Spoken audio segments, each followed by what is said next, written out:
Hello students.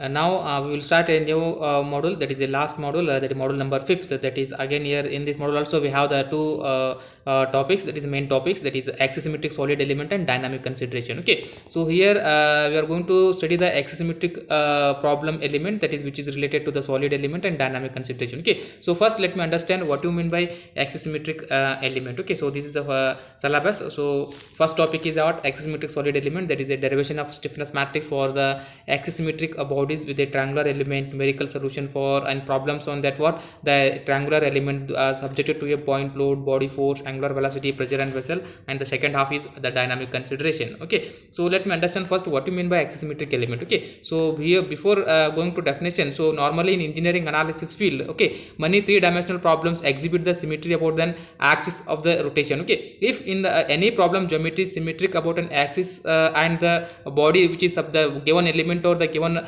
problem subjected to the loading, material properties, that is boundary condition, are symmetric about the same axis, then such type of problem you are going to call as what the axisymmetric element. Okay, so when I will repeat again, the given problem or the given structure, the material properties, loading, boundary conditions are symmetric about the axis of the same axis. Okay, such type of problem you are going to call as what the axisymmetric element. Okay, so in present day, that is in that is a three-dimensional problems can be solved by using the two-dimensional finite element formulation. Okay, so here in the axisymmetric problem, instead of denoting the x and y, we are going to denote the most conventionally cylindrical coordinates are r comma theta comma z. Okay, so these are the three notations we are going to use to denote what the cylindrical coordinate in the axisymmetric element. Okay, so look at this, the definition. Okay, so here axisymmetric element nothing but what these are the triangular stories, such as the each element is symmetric with respect to the geometry and the loading about an axis such as the z axis. Okay, hence the z axis is called as the axis of symmetry or the axis of the revolution. Okay, so each vertical cross section of the element is called as, that is what the plane triangle. So I shown in the diagram also here. Okay, so here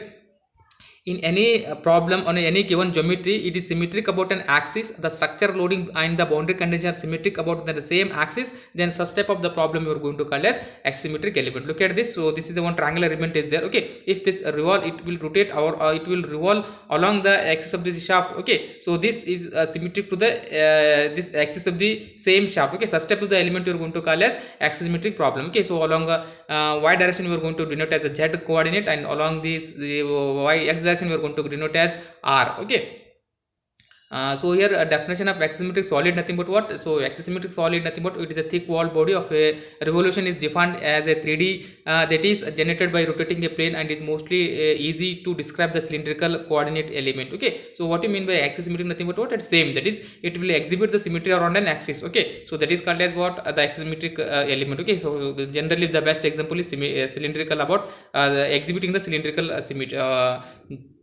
what the symmetry. Okay, so this is the definition. Okay, so here in the three-dimensional objects we are going to study that they are three-dimensional objects are if you analyze the 2D dimensional, it's the same problem that we are going to study in this chapter. Okay, that is an axisymmetric element. Okay, so look at this is an by seeing this diagram you will understand what you mean by axisymmetric element. Okay, the axisymmetric problems are most conveniently defined by the cylindrical coordinate r, theta and z. Okay, so let us assume this is a cylindrical component, it will rotate along this axis. Okay, so here they will form on a shaft or hollow shaft. Okay, so such type of the element you are going to call as axisymmetric element. Okay, it is symmetric to the both the axis because material, boundary condition, loading, structure, everything will be same. Okay, if you cut the half section, so both should be same. Okay, so such type of the element you are going to call as axisymmetric triangular element, and here the notation we are going to use r, theta, z. Okay, so this is z, r, theta. Okay, these notations we are going to use in axisymmetric problem element. Okay, so again same here, look at this. Okay, so this is the solid axisymmetric solid. Okay, the solid with an axis of the symmetry or a solid of a revolution with an axisymmetric loading or the support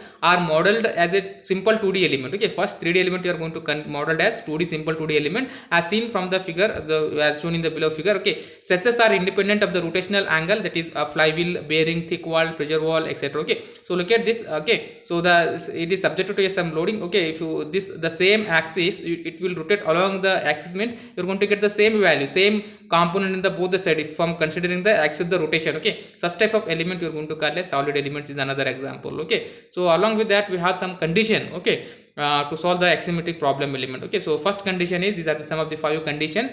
The problem domain must have an axis of the symmetry. So this is the first condition, that it is customary to align the symmetry axis with the z axis of the cylindrical, that is r theta z coordinate system. Okay, the first condition is the problem, the given structure is must should symmetry. Okay, the second one is the boundary condition are symmetric about the axis. Okay, the boundary conditions are symmetric about the axis. If you consider the two element means both the in the area the boundary condition should be satisfied same. Okay, all the loading conditions are symmetric about the z axis. Okay, so this is the third condition. So the fourth one is the material property must be homogeneous or symmetric. Okay, so this condition is always satisfied for an isotropic material. So the material property must be homogeneous and symmetric. Okay, the last one is the solutions are independent of theta. Okay, so these 5 conditions are going to consider in the axisymmetric problem. Okay, so these 5 conditions we are going to understand better while solving the numerical problem on this axisymmetric problem. Okay, so now the formulation of axisymmetric element. Okay, so this is most important question.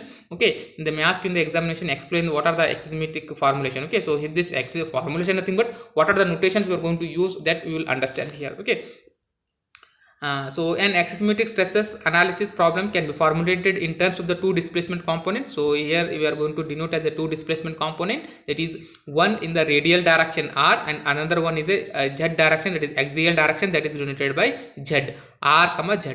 So that the displacement component in the radial direction is in the r direction is denoted as u, and the displacement component in the axial direction we are going to denote as z. Okay, that is w. Okay, so u and w we are going to denote. Okay, and this is similar to u and v, which is used for the displacement in x and y direction for the plane stress and plane strain problem. Okay, in the previous case what we use the denotation u and v, but here in place of x and y you are going to use as r comma z. In place of u and w you are going to use as the u and w value. Okay, so these are the nodal displacement which is used in the axisymmetric formulation or axisymmetric problem. Okay, so hence for the axisymmetric problem the displacement vector u is given by, okay, that is u is equal to r comma z, that is u of w. R and z are the coordinate along x and y direction, u and w are the nodal displacement at particular point. Okay, so this is the first formulation equation for axisymmetric formulation. Okay, and because of the symmetry, so because of the axisymmetric that is the whole diagram, because of due to symmetry, all the stresses components are independent of theta will be there. Okay, so thus the stress strain the components are given by stress is equal to sigma r radial, sigma theta long, that is what, sigma r, sigma theta, sigma z, and tau that is shear stress r comma z. Okay, that is a radial stresses, circumferential stresses, longitudinal stress along the z direction, theta direction, and radial, that is a radial stresses. Okay, so where here sigma r nothing but what the radial stresses, and sigma theta nothing but the circumferential stresses, and sigma z nothing but the longitudinal stresses. Okay, therefore the shear stress rz is given by what, so this is the shear stress r comma z. Okay, so give equation number 1. Okay, similarly you have to calculate the shear strain. Okay, so shear strain, okay, this is not a stress, this is actually strain. Okay, so this is wrong here, so this is a strain. Strain is denoted by the epsilon naught, again same radial, circumferential, longitudinal along z direction, and the shear strain. Okay, so epsilon naught is equal to radial strain, and epsilon naught theta is equal to circumferential strain, and shear strain z nothing but what the longitudinal strain, and gamma rz nothing but the shear strain. Okay, therefore the body force, okay, so these are the shear stresses and the shear strain and the nodal displacement. Okay, so these three equations you have to remember. Okay, that is r comma z and shear stresses and the shear strain. This is not a stress, this is a strain. Okay, this is wrong here. Okay, and the body force is given by, there are only the two axes will be there, that is one is along r and one more is along z. Okay, that is force is equal to fr comma fz, that is radial and the axial direction. Okay, this is about the axial formulation. You have to remember the 4 equation. Okay, so that is first equation is this u of r comma z u w, and the second equation is this the radial, circumferential, longitudinal, and shear stresses, and third is strain. Okay, so circumferential, radial, and strain in the shear stresses. Okay, and the body force only the two coordinates will be there, r and z. Okay, so here from the in this problem you have to understand the definition of axisymmetric element. Okay, and what are the coordinates, that is a formulation. Okay, just to understand that the axisymmetric problem nothing but what, the problem that is the given structure that is subject to a boundary condition, loading, they are all are symmetry about an same axis. Such type of the problem you are going to call as the symmetric element. Okay, so here that is the first point. Second point is, in this instead of using x and y you are going to use the two notation, that is two coordinated, that is r comma z. Okay, So and remaining the shear stresses and shear strain that you have to remember. Okay, so this is about the brief introduction about module 5, that is the axisymmetric element. In the next class onwards we are going to again derive some more derivation, that is a lumped mass system. Okay, and mass, elemental mass matters, all those things we are going to derive. Okay, so I hope you understand this lecture video.